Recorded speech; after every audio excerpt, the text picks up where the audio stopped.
नमस्कार। नया सूरज, नया सवेरा, नई शुरुआत के साथ आप सभी दर्शकों का स्वागत है आज के कृषि दर्शन कार्यक्रम में।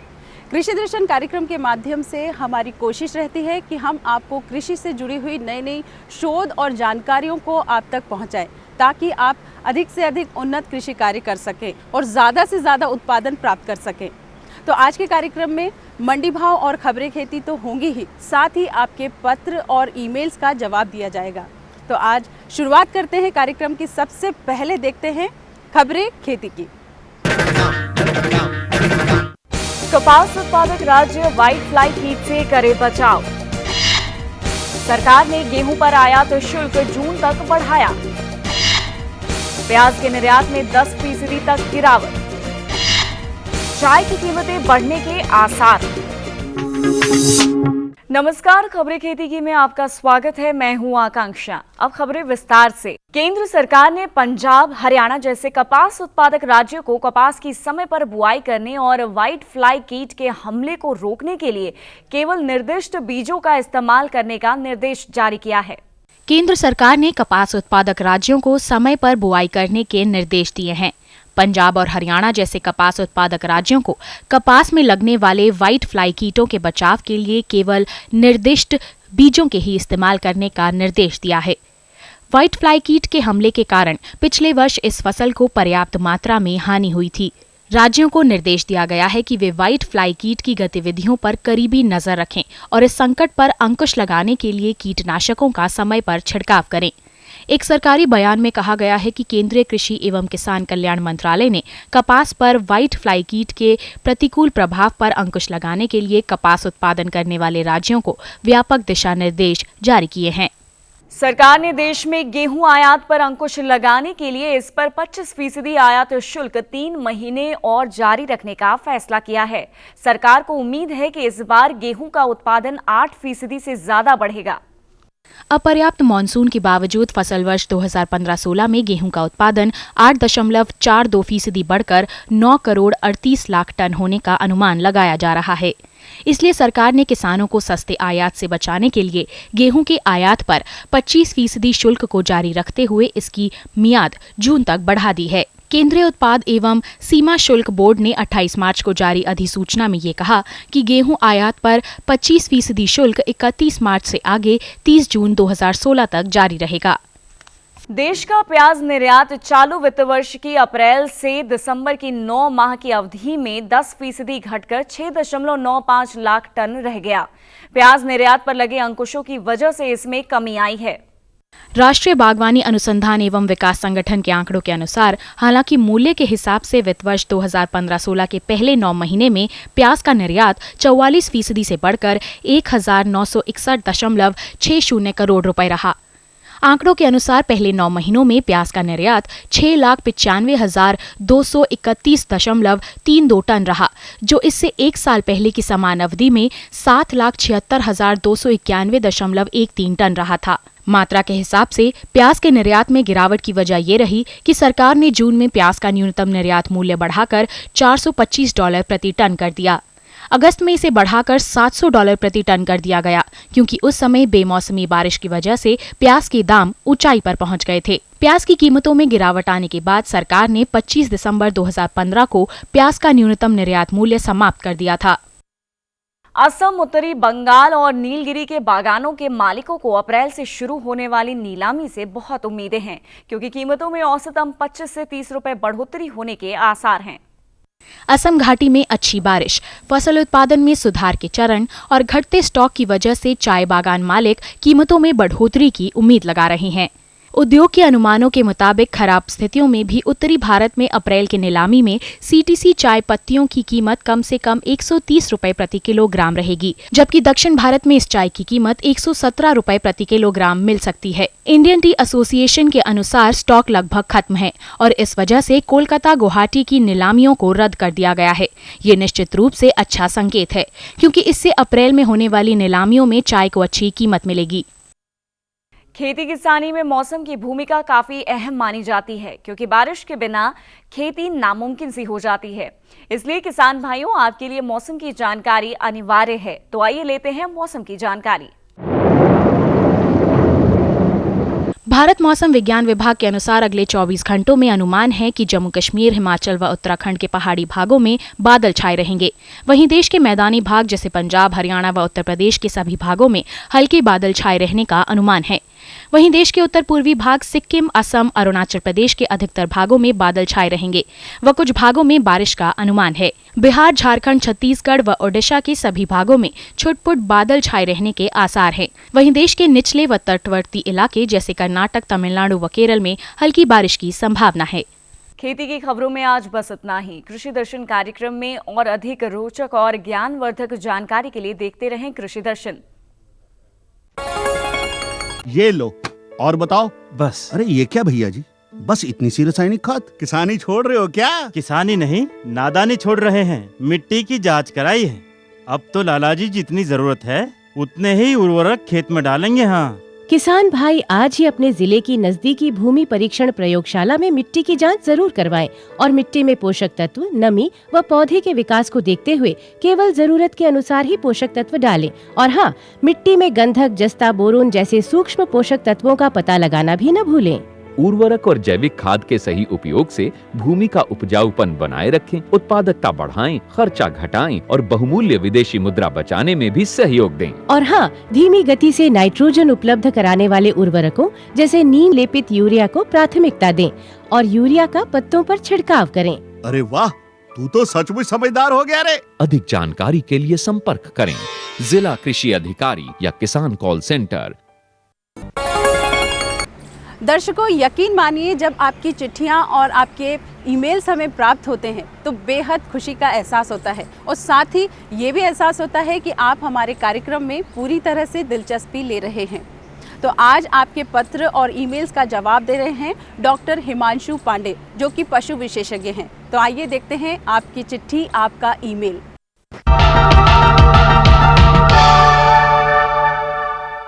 सभी किसान भाई बहनों को नमस्कार। तो किसान भाई बहनों, समय आ गया है उस कार्यक्रम का जिसका आपको पूरे हफ्ते इंतज़ार रहता है, यानी आपकी चिट्ठी, आपके ईमेल। और बड़ी खुशी है किसान भाई बहनों कि आप लोग हमें लगातार अपनी चिट्ठियां लिख रहे हैं और ईमेल्स भी भेज रहे हैं।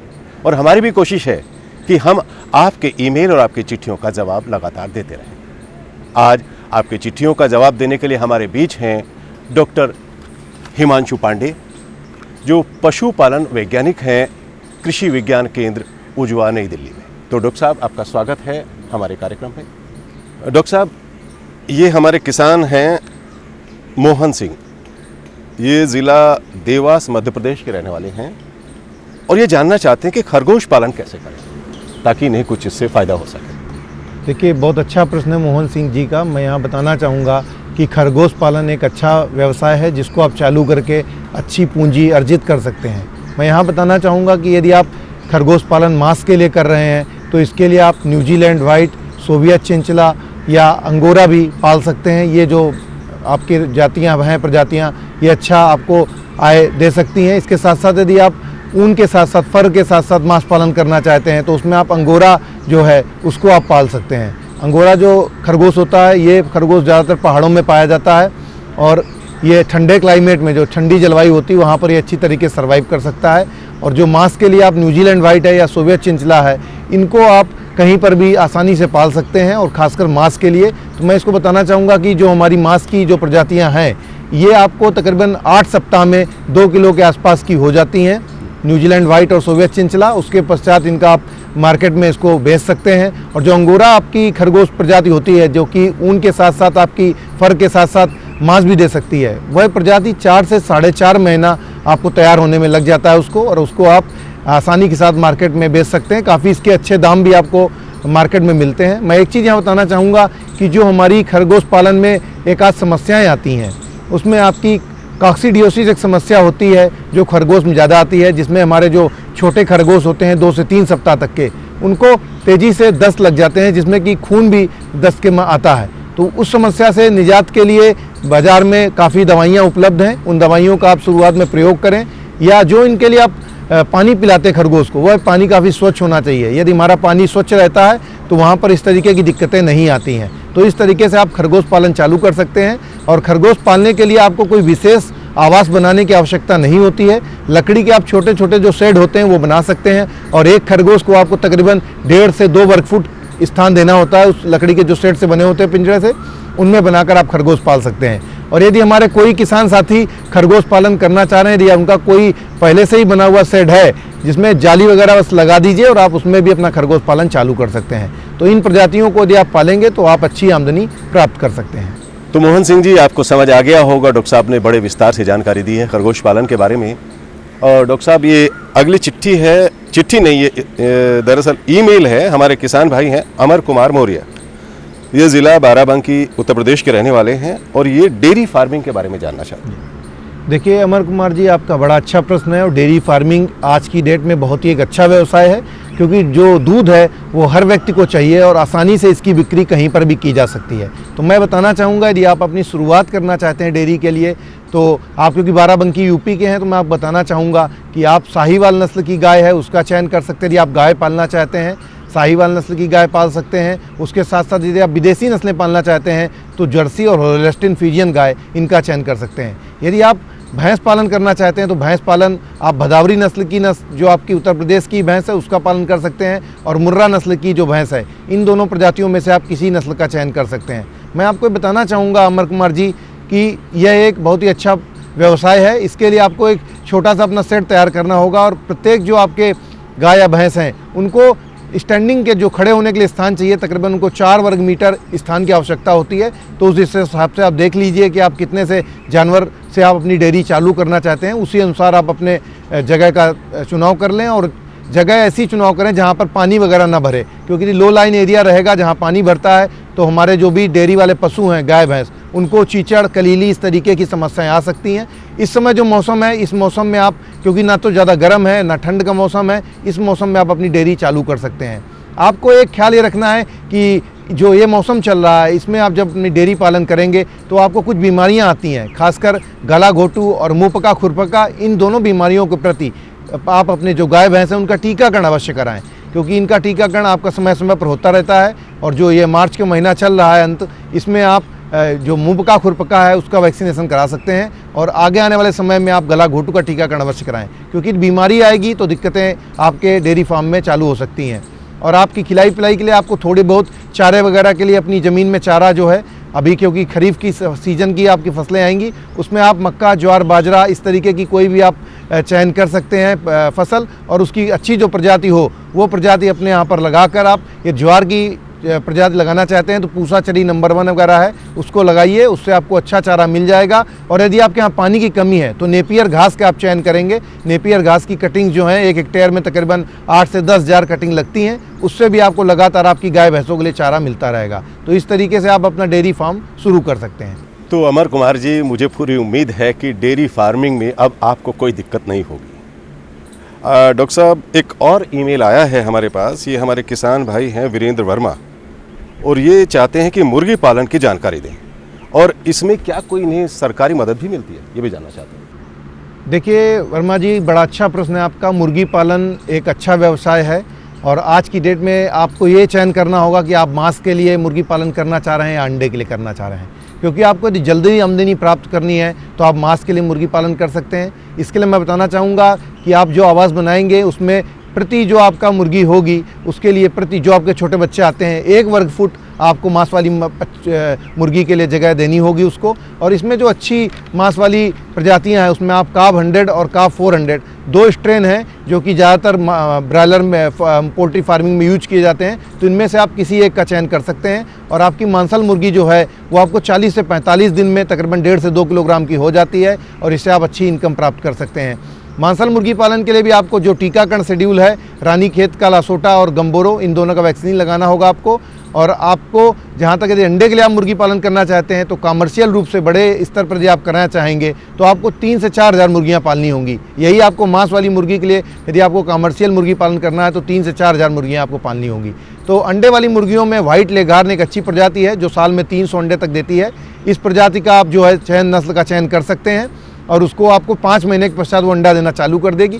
इसका जो वैक्सीनेशन का शेड्यूल है वो पूरा आप शेड्यूल शुरू से लेके 4-5 वैक्सीन लगते हैं, जिसमें कि आपको रानीखेत का लासोटा है, रानीखेत का आपका R2B वैक्सीन है, गम्बोरो बीमारी का वैक्सीन है, और एक जो होता है एक ड्रॉप सिंड्रोम, जिसमें कि अंडे का कवच जो है कमज़ोर पड़ जाता है, ये वैक्सीन है। इन वैक्सीन को आप यदि लगाएंगे तो आप अच्छी आय प्राप्त कर सकते हैं। खिलाने के लिए आपका जो लेयर और ब्रॉयलर का राशन है वो अलग अलग दोनों राशन आते हैं, उन सही राशन को आप अच्छी तरीके से खिलाइए। जहाँ तक बात है सहायता की कि आपको कहीं अनुदान मिल सकता है, मैं आपको बताना चाहूँगा कि केंद्र सरकार की तरफ से नाबार्ड बैंक की योजना है, जिसमें कि आपको 20% तक की छूट, अंडे वाले यदि आप मुर्गी पालन करेंगे तो आपको 20% तक की छूट मिल सकती है, और इसका आप पालन कर सकते हैं। और जहाँ तक बात आपकी स्टेट गवर्नमेंट की है, तो आप स्टेट गवर्नमेंट की भी सब्सिडी जो है वो आप केंद्र सरकार की सब्सिडी दोनों के साथ साथ ले सकते हैं, और इस तरीके से आपको कोई आर्थिक दिक्कत मुर्गी पालन में नहीं आएगी और आप इससे अच्छी आमदनी प्राप्त कर सकते हैं। डॉक्टर साहब, एक और चिट्ठी आई है, ये हमारे किसान भाई हैं जसवंत सिंह। इनका गांव है रामगढ़, ज़िला अलवर के रहने वाले हैं, राजस्थान के हैं हमारे किसान भाई, और ये बकरी पालन की जानकारी चाहते हैं और कहते हैं कि क्या मुझे आर्थिक मदद भी मिल सकती है इसके बारे में? देखिए, निश्चित तौर पर ये बड़ा अच्छा प्रश्न है। बकरी पालन आज की डेट में जो बकरी पालन बहुत ही अच्छी तरीके से किया जाता है, और आप राजस्थान के किसान हैं, मैं आपको बताना चाहूँगा कि राजस्थान में बहुत सारी बकरी की प्रजातियाँ पाई जाती हैं, नस्लें पाई जाती हैं, तो उनमें आप मारवाड़ी नस्ल का चयन कर सकते हैं, जिसको कि तीनों उद्देश्य के लिए है। वह दूध, मांस और उन तीनों के लिए ही पाली जाती है। यदि आपका उद्देश्य मांस है तब भी आप मारवाड़ी नस्ल का चयन कर सकते हैं। यदि आप दूध मांस दोनों के लिए पालना चाहते हैं तो आप झकराना नस्ल एक है, वो नस्ल का चयन आप कर सकते हैं, आपके यहाँ अच्छा तरीके से चलेगी। उसके अलावा एक जमुनापारी नस्ल होती है, जमुनापारी नस्ल और बीटल, इनका भी चयन आप अपने राजस्थान के लिए कर सकते हैं। राजस्थान के लिए अच्छी नस्लें हैं। मैं आपको बताना चाहूँगा कि बकरी पालन के लिए आपको ज़्यादा खर्च की आवश्यकता नहीं होती है। आप 10 बकरियों से 10 आप मादा और एक नर रखकर अपना बकरी पालन चालू कर सकते हैं, जो कि तकरीबन 50-60 हज़ार रुपये में आपकी ये पूंजी से आपका व्यवसाय चालू हो सकता है। मैं आपको ये चीज़ बताना चाहूँगा कि इसके लिए कोई विशेष प्रकार की शेड में खर्चा नहीं आता है। इसके लिए आपको बस 3-4 फुट तक की दीवारें करके ऊपर यदि आप खुला छोड़ देते हैं और 10-12 फुट के ऊपर जाके आप उसमें सीड टीन्स का सेट डाल देते हैं या एस्बेस्टस की सीट डाल देते हैं, बीच का खुला स्थान रखते हैं, तो उससे हवा भी आती रहेगी और आपकी बकरियों को तकरीबन 2 से 2.5 वर्ग मीटर जगह की आवश्यकता होती है, जो आपकी एक प्रौढ़ बकरी होती है। तो इस तरीके से आप बकरी पालन अपना चालू कर सकते हैं। एक बकरी, जितनी भी बकरियां मैंने अपने नस्लें बताई हैं, ये एक बार में 2 से 3 बच्चे तक देती हैं, और अच्छा होगा 2 बच्चे तक दें, क्योंकि वो बच्चे आपके स्वस्थ रहें। उनको आप शुरुआत में उनकी माँ का दूध पिलाइए और उसके पश्चात उनकी फीडिंग जो है चालू कर सकते हैं, क्योंकि बकरियों के खान पान पर ज़्यादा खर्च नहीं होता है। यदि आपके यहाँ चराने के लिए व्यवस्था है तो आप अपनी बकरियों को बाहर चराने चरागाह में अवश्य ले जाएं। चरागाह में यदि आप ले जाते हैं तो उससे आपका खर्चा बचता है, और चरागाह में यदि आप ले जाएं तो उनको मुफका खुरपका का जो टीकाकरण है वो समय पर जब भी हो उसका टीकाकरण अवश्य कराएं, क्योंकि बकरियों के मुंह खुर अधिक पक जाते हैं। तो जो आपका उद्देश्य है मांस का या दूध का, वो आपका विफल हो सकता है। यदि बीमारी आ जाएगी, बीमारी से पहले ही आप इसका टीकाकरण करा दें। जहाँ तक बात है कि आर्थिक सहायता की, तो मैं आपको बताना चाहूँगा कि आर्थिक सहायता इसमें केंद्र सरकार की नाबार्ड बैंक की सब्सिडी है, जिसमें 15% तक की सहायता है, और राजस्थान सरकार की तरफ से भी आपको 10% तक की छूट बकरी पालन पर है। तो आप दोनों को मिलाकर आपको 25% तक की छूट मिल सकती है।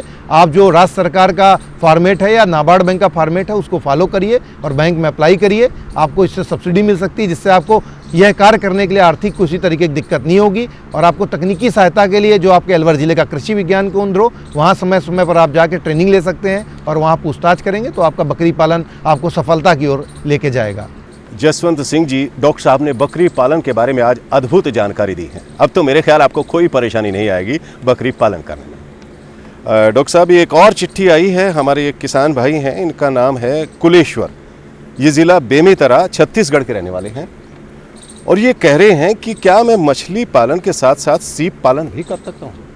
देखिए कुलेश्वर जी, आप छत्तीसगढ़ के रहने वाले हैं और आप मछली पालन कर रहे हैं, तो मैं आपको यहाँ बताना चाहूँगा कि कई बार मछली पालन के जो पॉन्ड होते हैं, तालाब, यदि उनकी गहराई थोड़ी ज़्यादा होती है तो इस तरीके से सीप भी उसमें यदि आपके यहाँ पर है तो आप सीप का भी पालन कर सकते हैं, कोई दिक्कत नहीं है, क्योंकि आप मछली पालन पहले से कर रहे हैं। पर हाँ, यदि आप पूरी तरीके से सीप पे डिपेंड होंगे तो आपको इसको पालन अलग से ही करना चाहिए, क्योंकि मैं आपको बताना चाहूँगा कि जो मछली होती है तकरीबन 4 से 5-6 फीट तक का तालाब की गहराई रहती है। यदि ज़्यादा गहराई जाती है तब सीप की संभावनाएं ज़्यादा पनपती हैं। मैं आपको बताना चाहूँगा कि आप मछली की यदि रोहू, कातला, अच्छे पानी की जो भी आपकी किस्में हैं उनको आप डाल रहे हैं, उनका आपने जीरा डाला हुआ है, जीरा को बोलते हैं, उनका बीज डाला हुआ है, तो आपको सीप ज़्यादा प्राप्त होगा। यदि आपका पानी खारा है तो आपको सीप पालन नहीं आप कर सकते हैं। सीप की जहाँ तक बात आपकी है तो सीप पालन भी आप कर सकते हैं। इसके साथ साथ सीप की प्रोसेसिंग होती है, जो यदि आपके आसपास छत्तीसगढ़ में कहीं पर भी कृषि विज्ञान केंद्र जहाँ आप संपर्क कर लीजिए और इसकी आप वहाँ से प्रशिक्षण ले लीजिए सीप की जानकारी के लिए,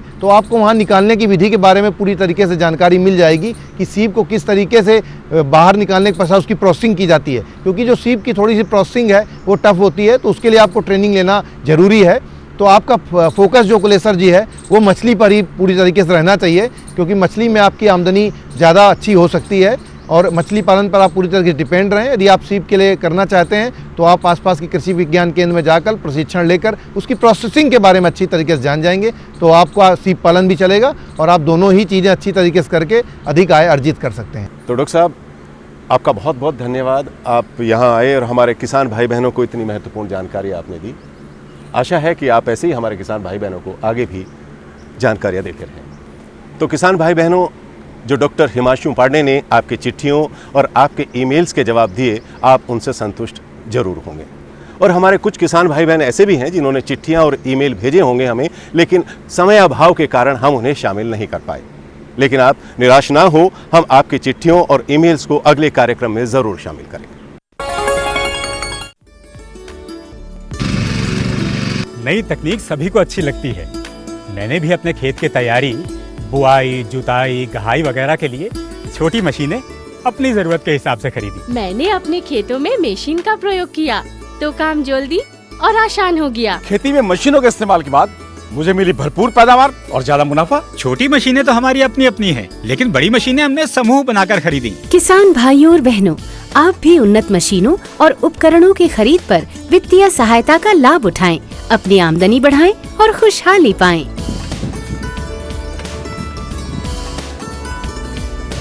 हो गया।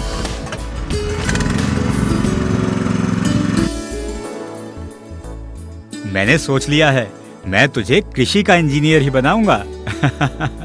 नई मशीनें, नए उपकरण आए आपके द्वार, ले लो इनसे अब खूब खुशी और पैदावार। सहकारिता के बल पर विकास के लिए उठे कदम, जन सहकार की ताकत लेकर आगे बढ़ते जाएं हम। जन जन ने इस क्रांति में है विश्वास जगाया, हम सब ने मिलकर विकास का परचम है फहराया। दूर जहां सूरज उगता उस धरती से मैदानों तक, हिम शिखरों के श्वेत बर्फ से हिंद महासागर तक। श्वेत क्रांति हो, हरित क्रांति या ग्राम विकास की बात, एकता ही धर्म हो अब चाहे दिन हो या रात।